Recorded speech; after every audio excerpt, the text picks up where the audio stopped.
C'est quoi ce qu'on peut mettre aujourd'hui au crédit de cette alliance? C'est, du point de vue militaire, vous dites, vous combattez ensemble. Est-ce que du point de vue économique, vous avez le moyen de vous en sortir aujourd'hui? Est-ce que se construit quelque chose de costaud? Je commence par la monnaie.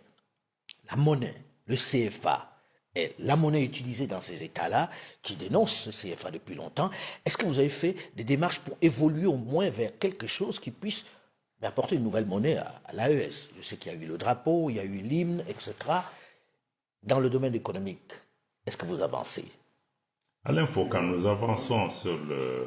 Je pense que le frère veut certainement... Oui, en fait, ce que je voulais dire, c'est que dans le développement, nous avons des réalisations. Nous avons d'abord une banque qui va naître d'ici octobre.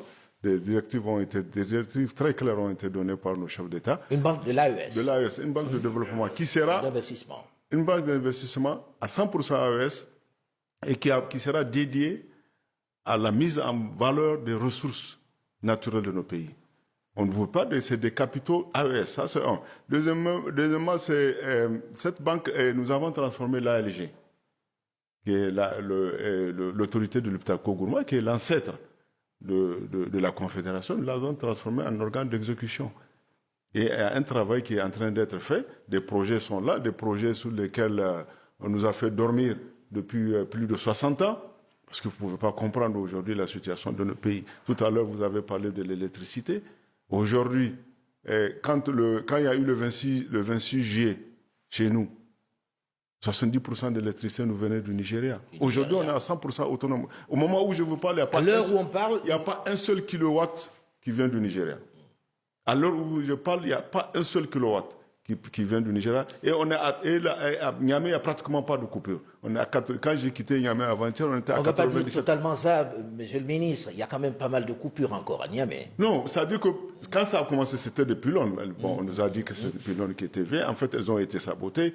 Nous avons mis nos moyens. On a envoyé une équipe qui a soutenu le Nigeria pour remettre ça, pour les remettre. Le jour où on les a remis sur pied, trois autres ont cédé. Ah, c'est du sabotage alors. Voilà. Et au fur et à mesure, nous, on avait accéléré. On avait des dispositifs qui étaient là. Il y a le P5 qui était de 20 mégawatts. On a accéléré la mise en service. On a injecté, on a déconnecté Dosso pour la rendre autonome avec des groupes que nous avons acquis. Donc la production d'électricité que Niamey donnait à Dosso, on l'a réinjecté pour Niamey. Et je vous assure, aujourd'hui, il y a des coupures, c'est vrai, parce que ce sont des groupes. Les groupes, c'est pas fait c'est fait pour dépanner, je veux dire. C'est pas fait pour fonctionner. Voilà. Il y a de temps en temps, il faut les arrêter pour faire des entretiens, pour faire la vidage, pour faire ceci. Quoique même les pays qui ne sont pas en guerre connaissent des